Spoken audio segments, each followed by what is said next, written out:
When I was planning this particular episode, one of the things that came up was, does anybody actually plan to be a tutor from the beginning?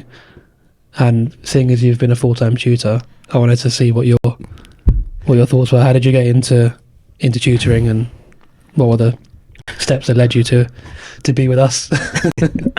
Well, no. First of all, I can't pretend as if I planned on becoming a tutor. I didn't.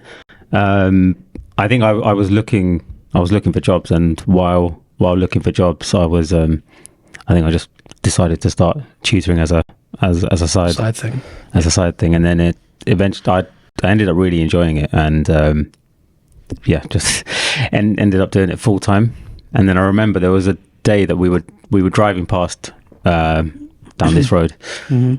and I was like, oh, there's a tuition centre that's opened up,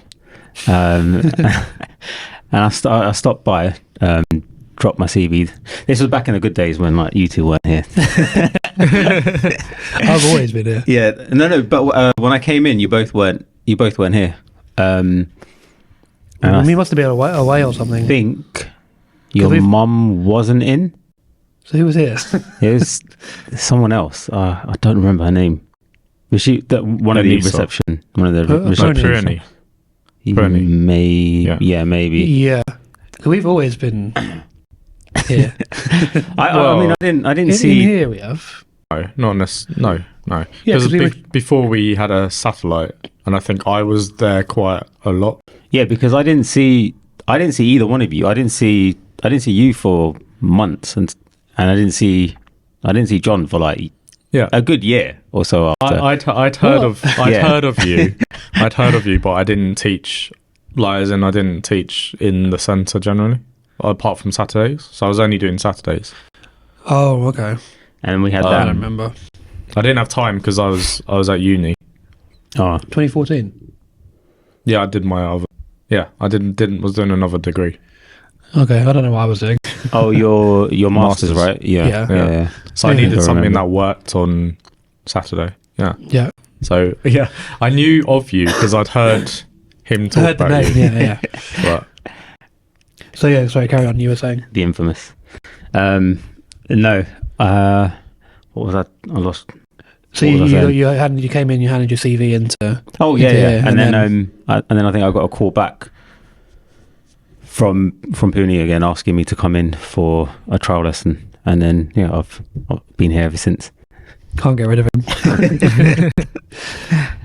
Yeah. So what was it you were looking to do before, like when as tutoring was as a side thing? What was the main? So something within the finance world. Yeah. Something sort of where I could use the skills that I picked up on during my degrees. But yeah, when I started to tutor, I really enjoyed it, and also I realised it was taking up also quite a bit of my time.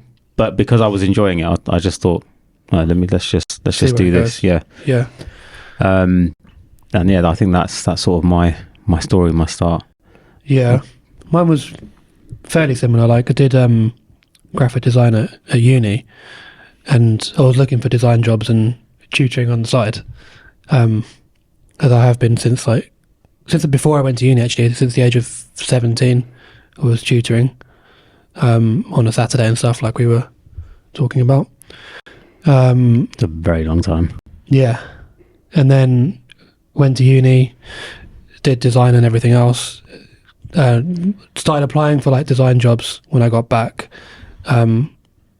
Most of them at that time didn't really lead anywhere. I did a bit of freelancing and that, and then sort of combined the two together. So I combined what I'd learned from design and what I'd learned from tutoring, and we started designing the books, didn't we? Non-verbal, verbal books, that sort of stuff.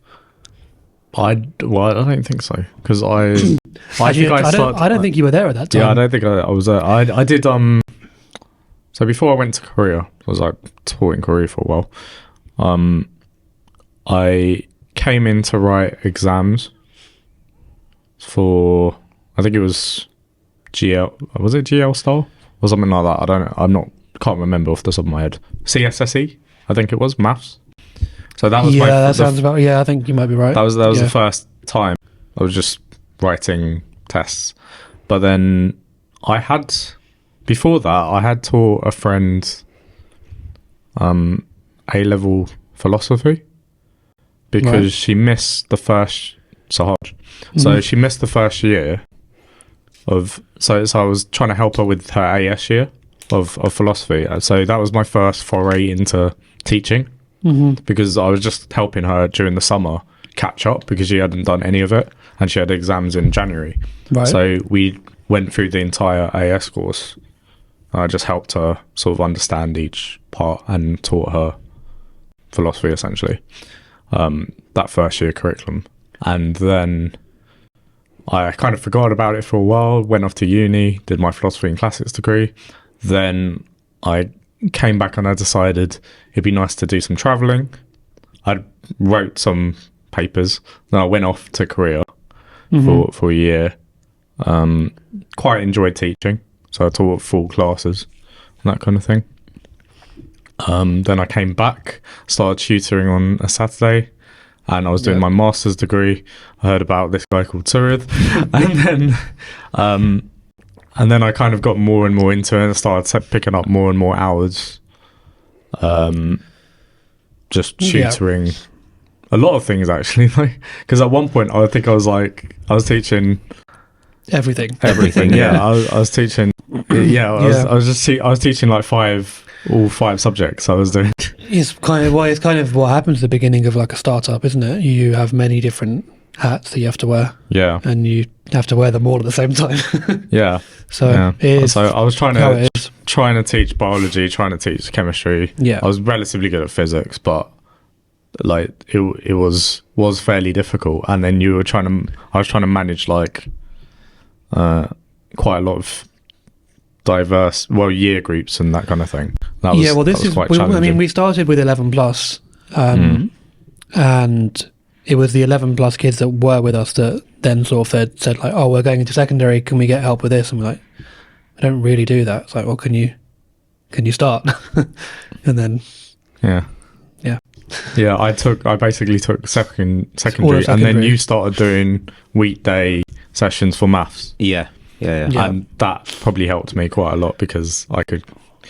And then you started doing Saturdays for maths.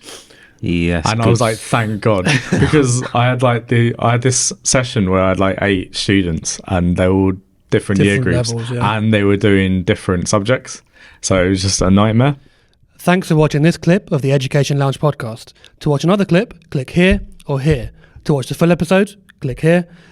Don't forget to like and subscribe, as it really helps the algorithm. The Education Lounge podcast.